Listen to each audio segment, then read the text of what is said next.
All right, we are here today with the homie Colred. What's up, man? Oh man, it's crazy right now. Centrano's dropped. It's fun time in the game, but yeah, I'm doing well. How about you? Really quickly, before we find out how I'm doing, I want to mention that we are doing a fundraiser for St. Jude Children's Research Hospital for the month of December. So, in lieu of spending money in RAID, we can put our money here. So, if you've got a RAID budget that you are withholding and participating in the strike and would like somewhere else to put it, we have the fundraiser going. If you are feeling tempted by a particular pack and need somewhere else to put that money, you can put it in the St. Jude fundraiser. I think it would be a great thing for us to do. So even if we can't make any changes in RAID for this month, we will at least have tried to do something positive with the energy and attention and effort that we're exerting this month. So there will be a link below if you want to check it out with a little bit more information about what St. Jude is if you're not familiar. And also, I couldn't touch the money if I wanted to. The money's going to go straight from GoFundMe to St. Jude. So you don't have to trust me or worry about me mishandling it in any way. I simply created the fundraiser, and then the money's going to go, again, into GoFundMe straight to St. Jude. So if you would like to participate, even if you're not participating in No Dime December, to be clear, if for any reason you feel compelled to participate in the fundraiser, I think it would be a great thing to do. So again, link below, check it out. Let's get back to the video. I'm good, man. We did a collab over on your channel as well that I'm going to link below that you guys should go check out. And in that collab, he was asking me some questions. It was a really cool video for me. And one of the questions he asked me was, what are some things that I love about RAID? And Yeah. it's been a while since I've, I guess, articulated that. I have alluded to the fact that I do love the game, otherwise I wouldn't be playing it many times, but I haven't talked specifically about what I like about the game these days. So it was kind of a difficult question to answer on the spot, because there's obviously things I love about the game, but again, trying to think about them in that moment, unexpectedly on the spot, made me realize maybe we should discuss specifically what we like about this game. I think that would be an important conversation for us to have. So I thought about it for a little bit, and I'll let you know that's kind of what we were talking about, so you've had time to think about it. And it's probably not as difficult of a question for you to answer as it was for me, which sounds strange, I know, but maybe by the end of this, it'll make sense why it's a difficult conversation or a difficult question for me to answer. So It was a question that I specifically wanted to ask you in my video, and I think that because we're on the No Dime December, Mount Rushmore, whatever it is, we're talking about No Dime December, and we're in the midst of it. I've gotten comments in my videos that have asked, like, why are you playing this game if you don't like it?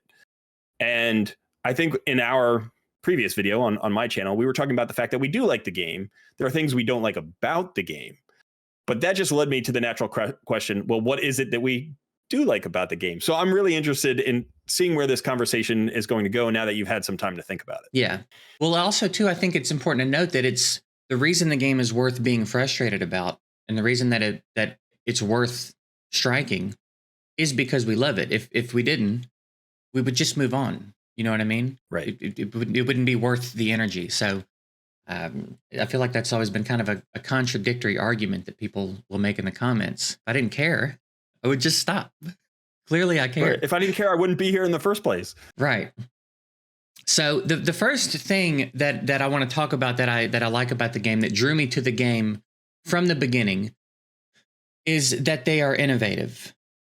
For a long time, this genre of mobile game was Summoner's War clones. It was literally games letter for letter copying Summoner's War and putting different graphics on it, to the point that in games, you can leave champ reviews and people can type reviews about what they're good at. It would just be like, this is Veramos from Summoner's War. This is Route from Summoner's War. And it was always the most liked review because everybody knew what you meant, because everybody came from Summoner's War looking for something different.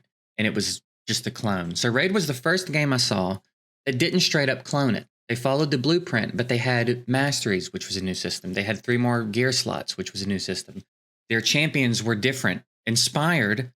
Their dungeons were inspired by Summoner's War, but they didn't straight up copy it.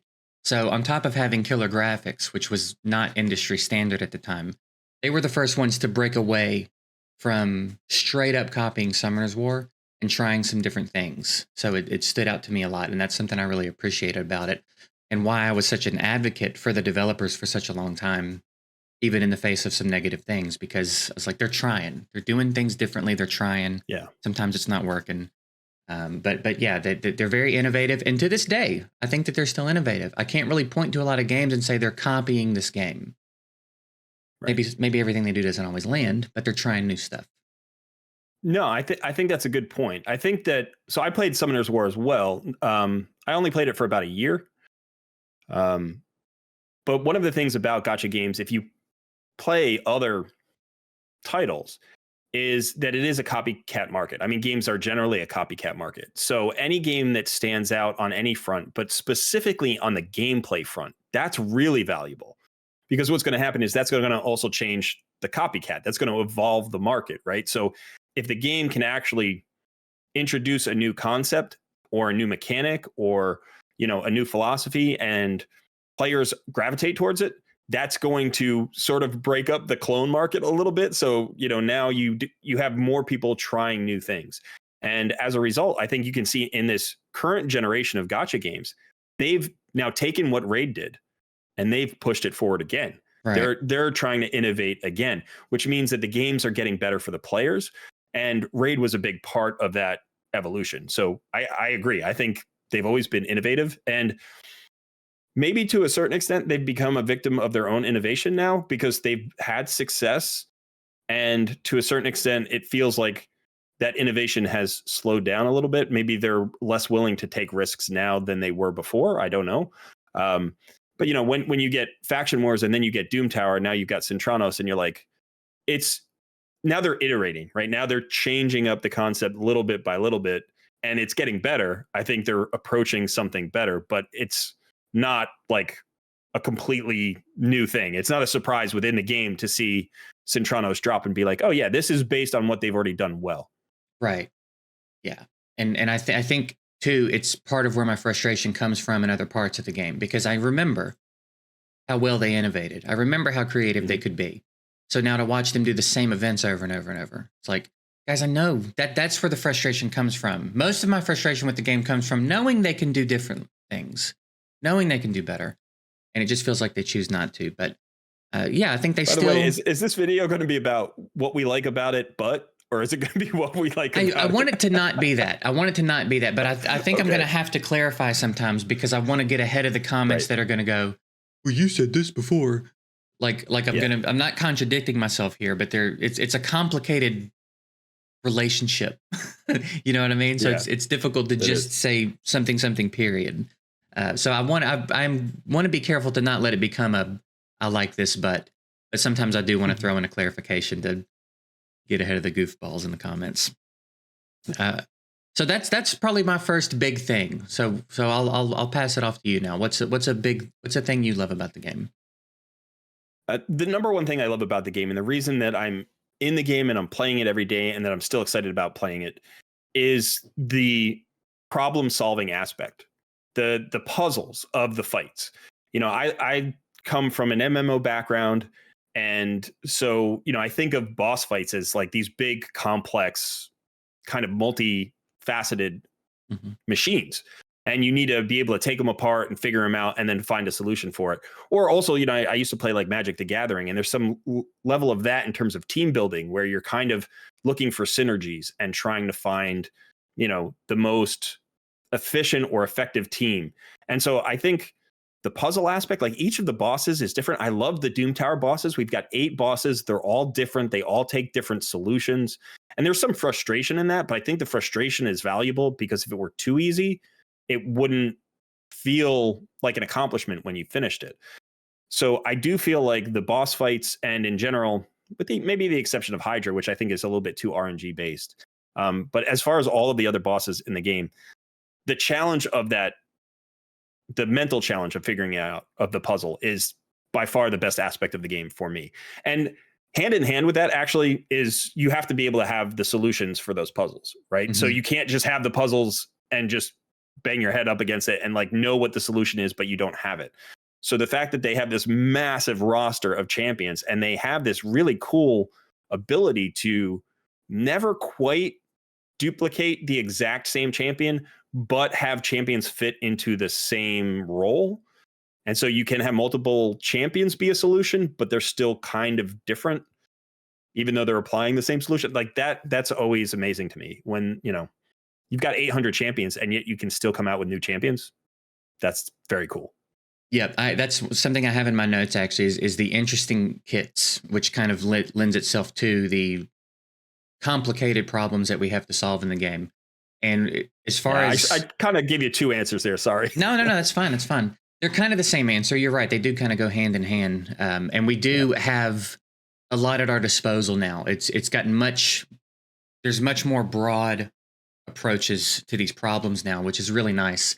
And that something I said specifically in the first note is interesting kits, not just the same champ over and over. They have done a pretty good job, which I guess is similar to the innovative category. They've done a pretty good job of releasing new champs that introduce new things into the game. New buffs and buffs and debuffs, new mechanics and passives, and they've done a pretty good job of continuing to drop champs that are worth looking at. And it's not just like, okay, well, this is just an epic cold heart, or this is just right. They're all their own kind of their own champ, which is admirable, I would say. After doing this for what, 5 years, still dropping champs that are interesting. I have to give them some props for that. That's pretty good. Absolutely. And then of course graphically they always nail it. Like yeah, absolutely. But I think kind of on one of the things that you said there, you said they keep doing new things. They keep introducing new kits that actually introduce new mechanics and allow you to have new solutions that weren't there before. And one of the things that happened when I was first playing Raid was a lot of content creators would review champions and they would talk about bomb champions as like, bomb champions aren't meta, bomb champions don't work in this game. And then somewhere along the line, finally, Plarium figured out how to make bomb champions work, and now they do work. And true. One of the things that's really interesting is that balancing act, because you can't have bomb champions be too powerful. They have to be viable. They can't be everywhere, but they have to have, like a specific application, and they do. And yet you also can't have so many bomb champions. Like you just have to have the right amount of bomb champions so everybody can get access to one or two. But if you don't want to like overfill, you don't want to overfill on bomb champions. So the fact that they were able to figure that out and make it work, and then, introduce a fusion like Nishak and have that work beautifully, like that's a great testament to their ability to develop a good game. Yeah, they did Gaius too, right? Wasn't he a fusion? Yeah. Yeah. Yeah, he was another fusion. I guess that is something I haven't really paid much attention to, is the development of the bomb scene. They have done some work on that, because that was one of my problems early on coming from Summoner's War. It was really fun to run a bomb squad in Arena in Summoner's War. And I got here and started seeing bomb champs, and I was like, all right, let's do this. I'll just copy and paste what was working, and it wasn't working at first. So yeah, there's a bit of a bomb scene, and then making it a counter to Stone Skin, and yeah. Right. Yeah, pretty good. Yeah. Pretty good, actually. Something I had not considered. Okay, let's say the next thing for me is the UI, the way that the game feels is among the probably smoothest games I've played as far as mobile games are concerned, across the board, any genre, which I think might be kind of easy to overlook. They were kind of pioneers for the PC client too, right? I don't remember a lot of mobile games doing that prior to Raid. You always had to use BlueStacks or something, which like BlueStacks is great when you have to have it, but if you don't have to have it, I would highly prefer to not have to have it. So Play is so much better than BlueStacks. Yeah, it is. Absolutely. It's fantastic, and the game runs pretty smooth. It's not really clunky. It's a well-designed UI. It's pretty intuitive in most cases, I would say. And again, I played a lot of mobile games in the last 10 years, and that is not always the case. Like Watcher of Realms, which is a game I'm a big fan of. There's some elements to navigating that game where it's like, why do I have to click 5 things to get to this screen to manage my artifacts or whatever it is? Like, that seems so unnecessary. So they've done a pretty good job optimizing, I guess, navigating the game. It's funny because I noticed something today. I'm not sure how I feel about that one. I feel like the Plarium Play client is very good. So I agree with you on that point.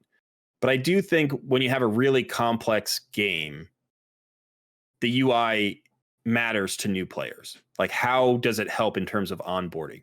And when you have new content, how do you integrate the new content into the existing UI? And so, there's overlap with some quality of life issues there, but I do think in general that it is relatively clean, which I really appreciate. It's not like you have buttons everywhere. And like you said, you don't have to make 7 clicks to get to things in a lot of cases. But I do think the information sometimes is hidden too far away. So if you're looking for an explanation of, something, you have to click a button that clicks to a button that leads to a website, and then you get the explanation. So like if you're looking for how does like weak affinity affect a fight, that explanation has been hidden behind several layers. True. Yeah. So I think in some ways you're right. It's nice and clean. It's not overly complicated, but I think sometimes because the game's complicated, maybe the UI could use a little bit of an update. I'm not sure. It's not bad. It's definitely not bad. And I don't play enough games, I think, in the genre to like have the comparison. So I do agree with you about the information being too hard to find sometimes. I think there's some pretty, like the affinity advantage. That's crucial information that should kind of just be there.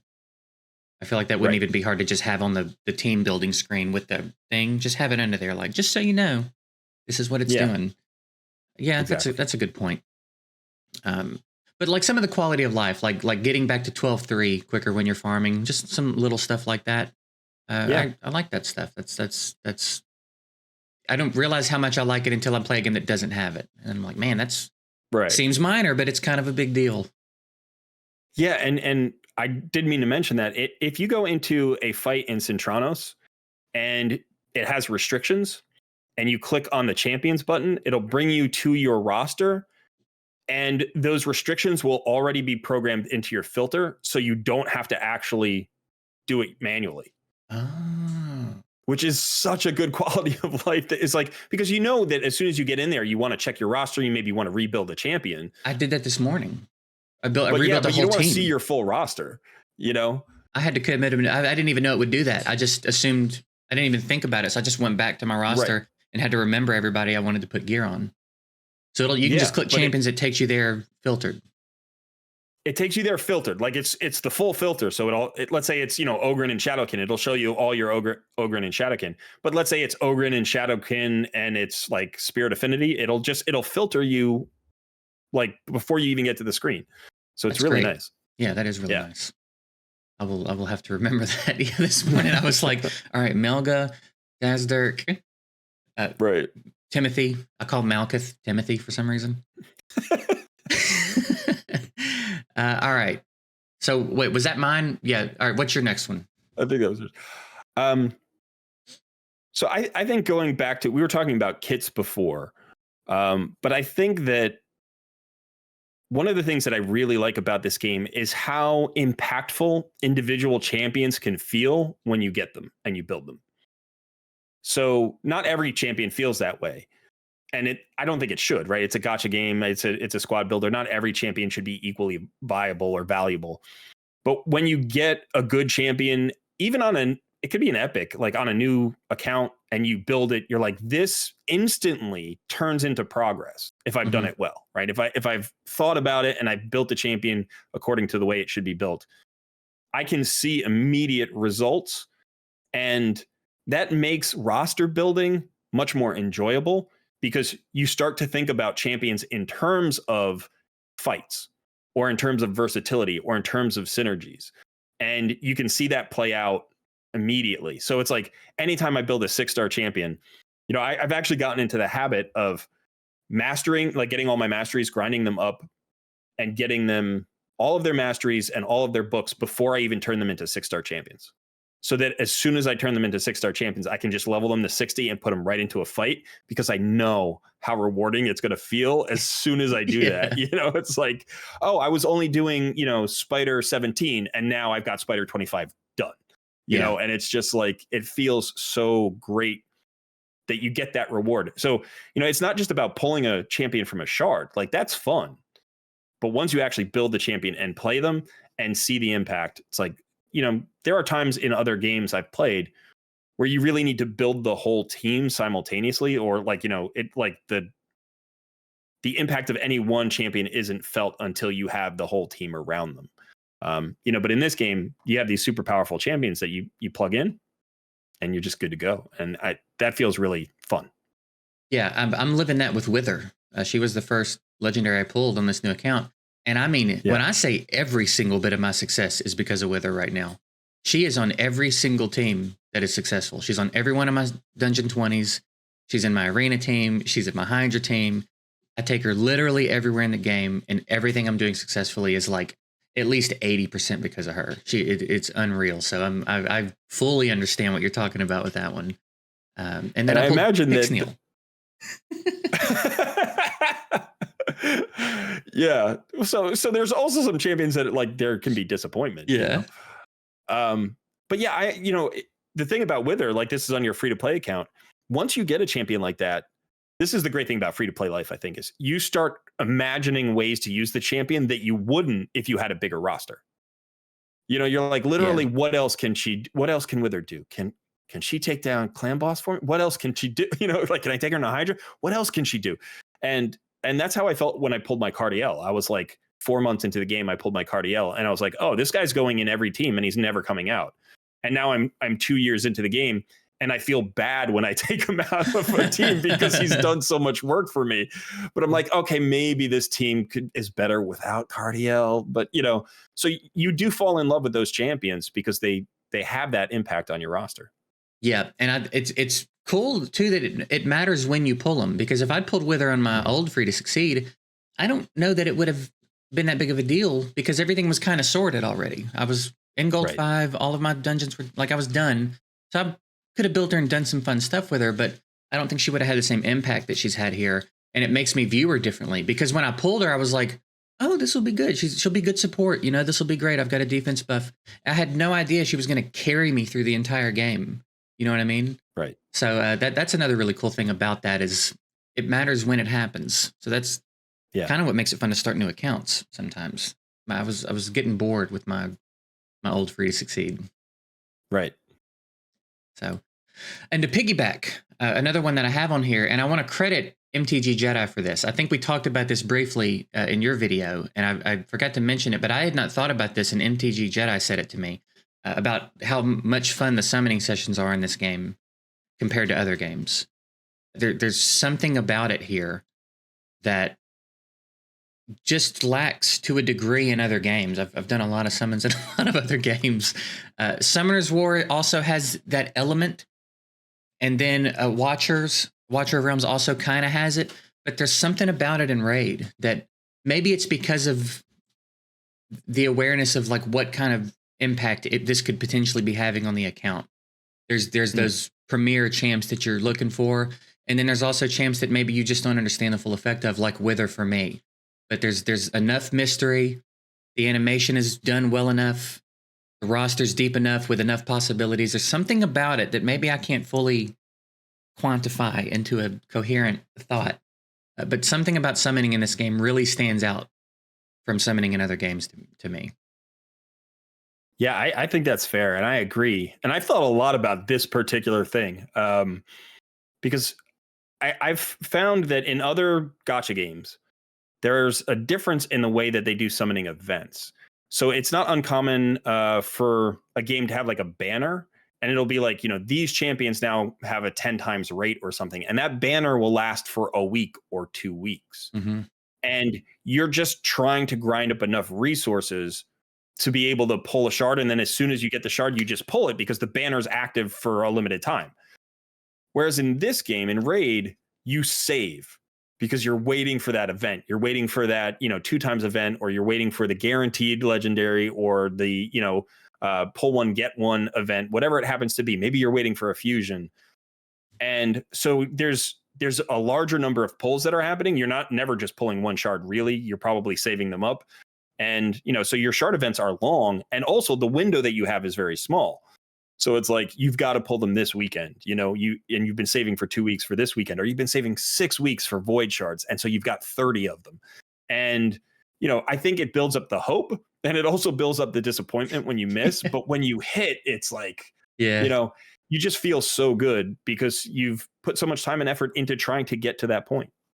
Yeah, they've certainly changed the culture around how you summon in these games. Because in Summoner's War, if someone saved scrolls, it was like a testament to their patience, and like it was not common. It was very normal to get a scroll and pull it. And the only Right. reason you ever really saved is if you were just someone who liked to do that, or you were a content creator trying to make a video, or you wanted one of the content creators to pull for you in a video, so you'd save up. But the culture used to be you get it and you pull it and you hope you get something.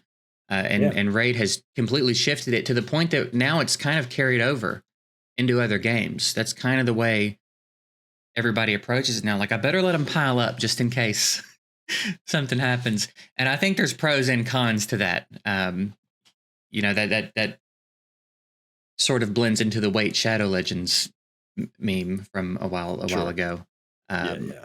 but there's something to be said, I guess, for having that kind of impact where the way that you're doing it is bleeding over in other games, and the mentality Right. of the way people approach new games, even if they don't know what it's going to be like, I better save. I don't know what these guys are doing yet. So Yeah. yeah, that's interesting, and it's fun. As frustrating as it is sometimes, it is very fun.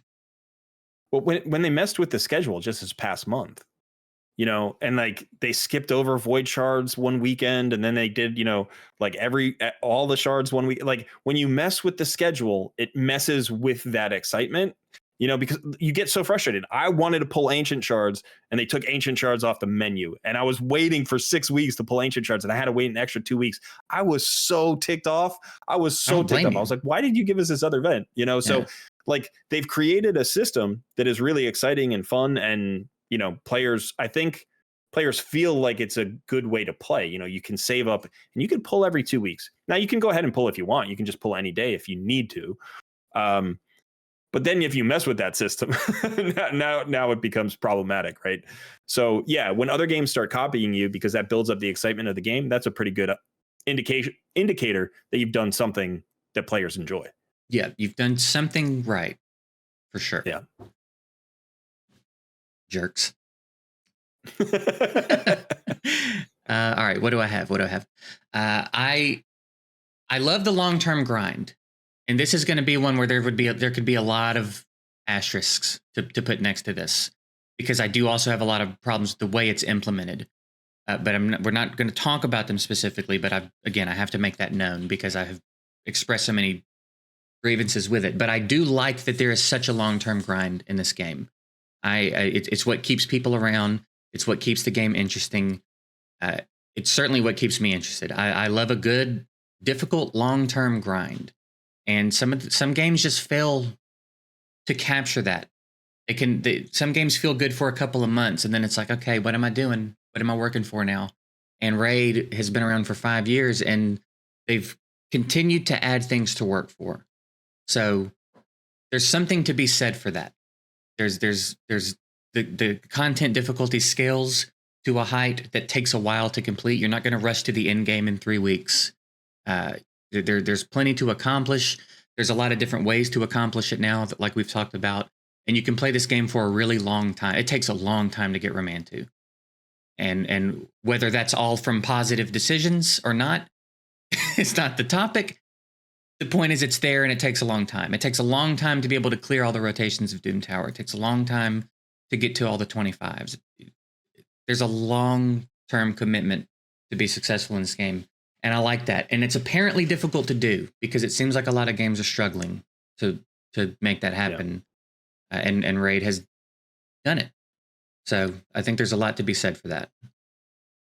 I think that's a great answer. And it made me think of something which I said, before I come from like MMORPGs, and whenever any, RPG would create new end game content, one of the challenges was keeping the previous content relevant.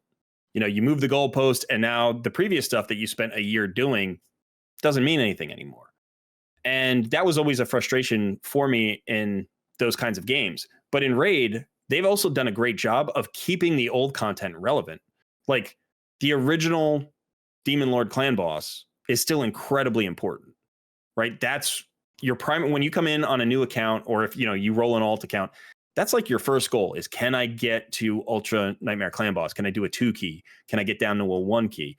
Because you need to farm that for the resources that's going to allow you to unlock, the next thing, whether that's Hydra or whatever. Same thing with faction crypts. Like faction crypts are still like they're good at the beginning of the game and they're good at the end of the game. There's never a point where you don't True. care about your faction crypts. Yeah. And that's beyond just getting the Lydia, which I think is a great long-term goal, like you were talking about Ramontu. But in addition, like having access to those resources, those glyphs, those forge materials, you always need more gear because your roster is always getting larger, and you're always taking on tougher content, which means, unfortunately, because of the RNG, you're going to have to roll thousands of pieces of gear to get those 1 or 2 upgrades that you need. And so the forge is always some place where you're going back to, and you need the materials from faction crypts to operate that. So, I think you're right. Not only do they have a really good long grind that feels well paced, but the old stuff is still important, and you run it every day. And to add on to that, the Clan Boss and Faction Wars in particular have gotten to a really good place as far as balance. Mm-hmm. I think they're really well. I don't think Clan Boss really ever needs to be touched again. I think it's in a great spot. I'm 2 King Nightmare right now. I just got Seal, so I'm about 6 months into the account. I don't know when I'll be able to work up into Ultra Nightmare, but again, that's kind of that long-term thing. Unless I pull double Man-Eater and the problem solves itself, I'm going to have to figure out how to solve that problem. And that's supposed to be a long-term problem. You know what I mean? And then Faction Wars is also, I think, in a pretty good spot. There's some that are more difficult than others, but for the most part, it feels very doable with fairly accessible champions at this point. Yeah. Yeah. And I think one of the things I really liked about Faction Crypts specifically is that it gave you a reason to explore that massive roster that they give you. Right. Whereas Clan Boss doesn't necessarily as much, you're looking for very specific combinations. And the community solution was the unkillable, right? To find the unkillable speed tune and be like, all right, this is the best way to do this. It's the easiest way to do this at the earliest stage of the game. Whereas with faction crypts, it's like, oh, there's another faction. Oh, here's another faction. I got 15 of them. They release a new one. I've got to find another solution in the team that can beat all 21 stages. So yeah, I like content that pushes me outside of just those few favorite champions to explore, other champions that sometimes become new favorite champions. I wouldn't have necessarily, developed them for any other reason. But once I've got them at 6-star for Faction Wars, now I'm going to see about where else I can put them. And oh my God, they're great in Hydra, or they're great in Doom Tower. And now I've, got a new favorite champion. So I really like that about it. That's one of the things I really like about this new content drop, is that I think it's that on steroids. I think. Yes. Whereas sometimes you're going to 6-star champ for Faction Wars and then that'll be the end of them. Now you're almost certainly going to get to use them several times as you work your way through this new content. So I think you have to explore even deeper, because now you've got to find a Shadowkin champ that's attack and a certain affinity. Mm-hmm. You've got to really narrow it down sometimes. And you get to use them for more than one stage, I assume. I think it's probably not likely that there's going to be one single qualifier on one stage and that's it. So I think you're going to get more out of your champs overall with the new content drop, which I think is pretty cool. I think this might be, and maybe it's too early to tell, but this is one of the better big content drops I think they've ever done.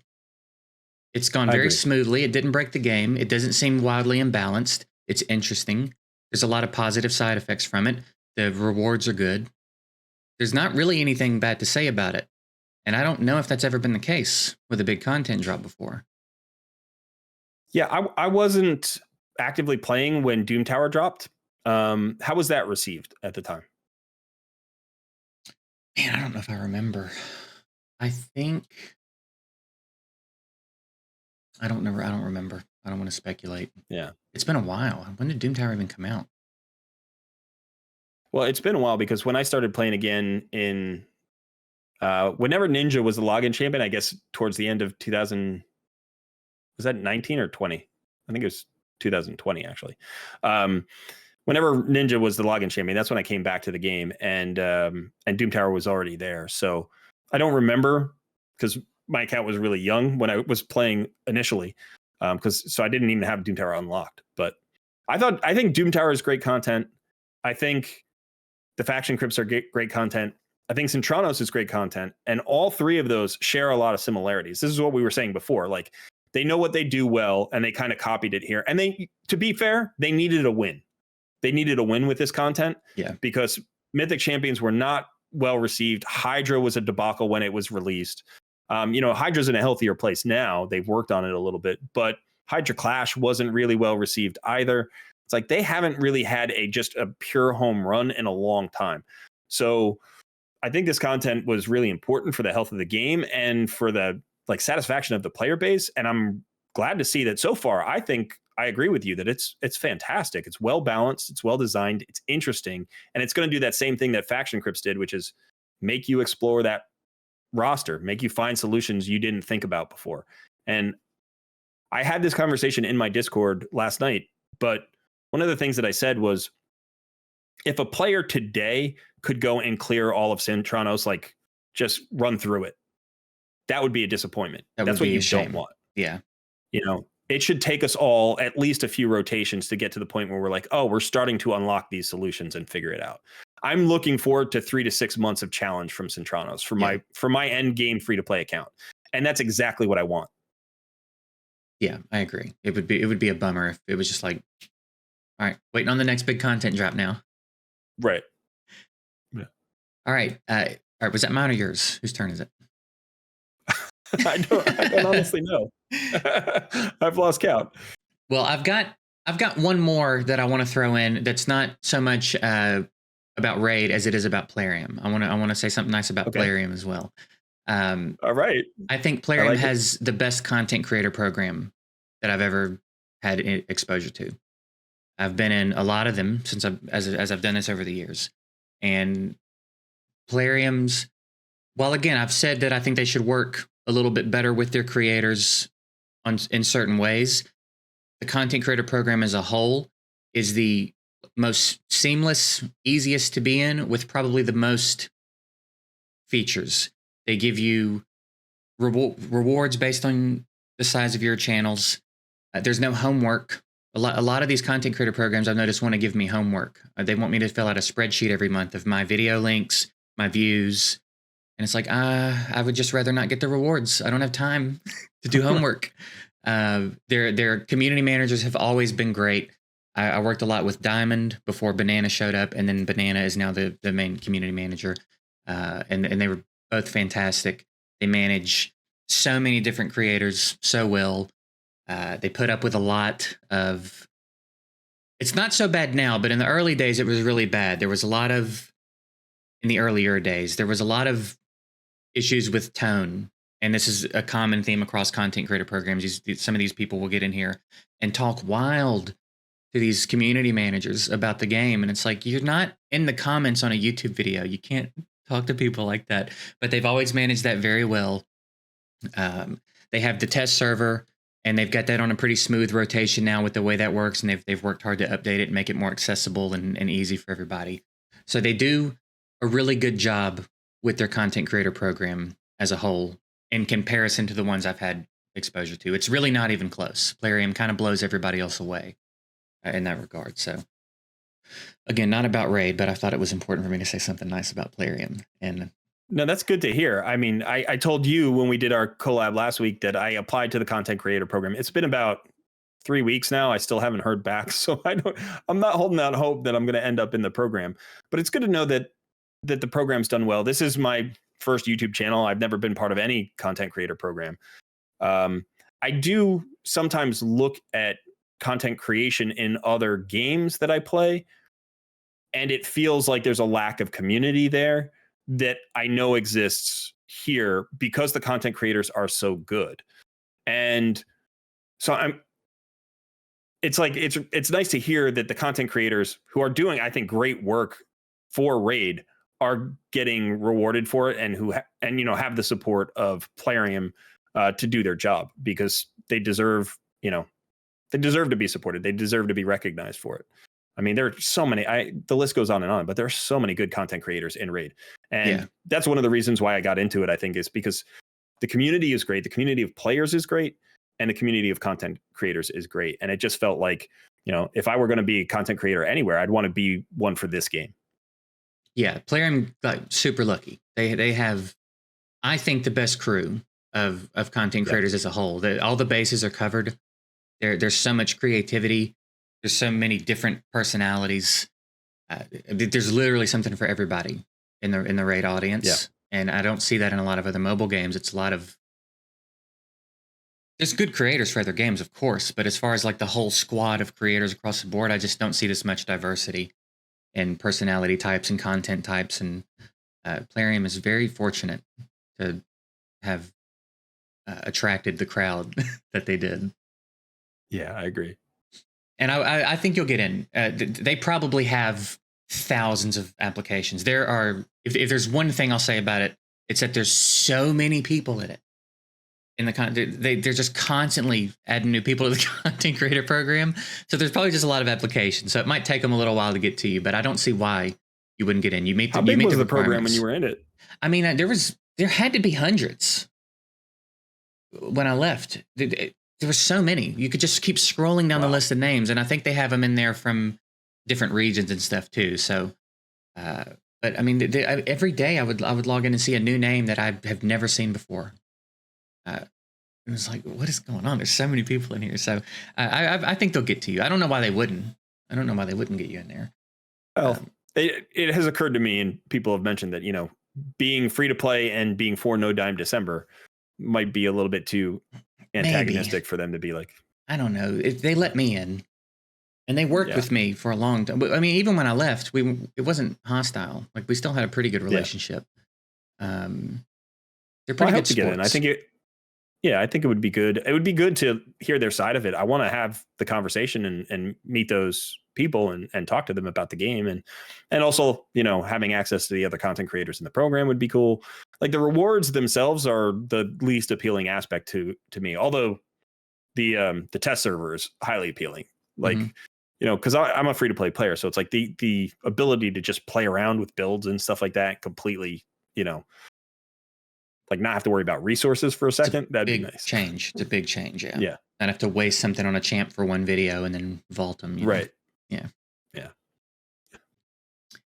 But I guess that's about it for me. I don't know that I covered every single thing I like about the game, but I think we covered a good bit of it. Do you have anything you want to add? Yeah, there are more things to like about the game. I think, when we're looking from the big picture, like we mentioned a lot of the big picture stuff. But I think it's important to mention the community as well, that the players who play this game are really cool. We talked about this in my video, that we do get some negative comments in our videos, but 99% of the comments are positive. People say thank you. People ask questions. People are excited for you. You do a shard pull video and your viewers get excited when you hit something and they put it in your comments, And so there's very little trolling going on. There's very little, like, raging going on. The community is awesome. So as far as, the game is concerned, there's a ton of little things to like, but the biggest thing, the most appealing thing, the thing that makes me not want to leave ever, is the fact that as I've grown my Discord community and become part of other Discord communities, there's just a lot of fun to be had playing this game communally, which is strange because it's such a solo player game. It's a single player game. There's not even a friend list. Right. There's not even a friend list, but we get into our Discord and 6 people will be streaming their game simultaneously, and we'll be having massive conversations about how to speed tune clan boss or how to beat, this particular fight. And like, people will spend hours contributing to somebody else's solution for Spider 25. And you just don't get that everywhere. So even if the game is going through a rough patch, which right now I think it's going through we're hopefully with the new content, we're in a good spot right now. But even when the game is going through a rough patch, the community is what carries me through. And it's so much fun. I don't want to leave the community. So, when people are like, if you don't like it, leave, I'm like, no. Yeah, it's not that, not as simple as that. Not as simple as that. Yeah, I'm not going anywhere. So yeah, I agree. The community is fantastic, except Deadbolt. JGigs is better than Deadbolt. That's a joke for one person, one of the people watching this video. Well, yeah, I guess. Oh, wow, we've been going for a while too. All right, this is more of a podcast. Yeah. Hell yeah. I appreciate you taking the time to come on, man. It's cool to link up. Again, we did do a video on your channel as well, and I'm going to link that below. So be sure and go check that out. It's not as much about raid, but we do end up getting into some raid stuff as well. And subscribe. Go subscribe to Colred. You do takeover Tuesdays, right? Is that the stream that I see happening? I do takeovers every Tuesday, yeah, at 2 p.m. Eastern time. Okay, so everybody that keeps DMing me about takeovers, I'm not doing them anymore. I don't do takeovers. So this is your guy. This is your guy. If you want to take over, go to his channel, get all the details, figure out how to make that happen. He can't wait to do takeovers. He loves takeovers. It's my favorite thing. Especially the takeovers with like 500,000 silver. Right. I love that. And 4-star gear. Yeah. Oh, I need an Ultra Nightmare clan boss, and I'm level 27. Can you make that happen? Right. No, I really do enjoy. I do enjoy the challenge, but sometimes it's funny when people ask me for things on stream, live on stream. They're like, "Hey, can you do this?" I'm like, "No," and I have to admit that in front of the 150 people watching right now. It's like no, I can't do that actually. But usually I really enjoy the takeovers, and on Tuesdays they're free. We usually give away 3 every Tuesday. So all you got to do is join my Discord community, and then we have a little wheel. You sign up for the wheel, we spin the wheel, and we give them away every week. So easy enough. I might do that. That might be fun to do. I might try to sign up and win one for my Free to Succeed account. You should definitely. I'll make sure I have at least 1 million take silver. Over your account. All right, maybe we'll set that up. That might be fun to do. Yeah. All right, well, we're going to get out of here. Again, I appreciate you taking the time, man. Be sure and click the link below. Go check out our collab and subscribe to Colred, rather, and go get yourself a takeover. And we're out of here. Appreciate you. Thanks for having me. Yeah, man. Yeah. Later.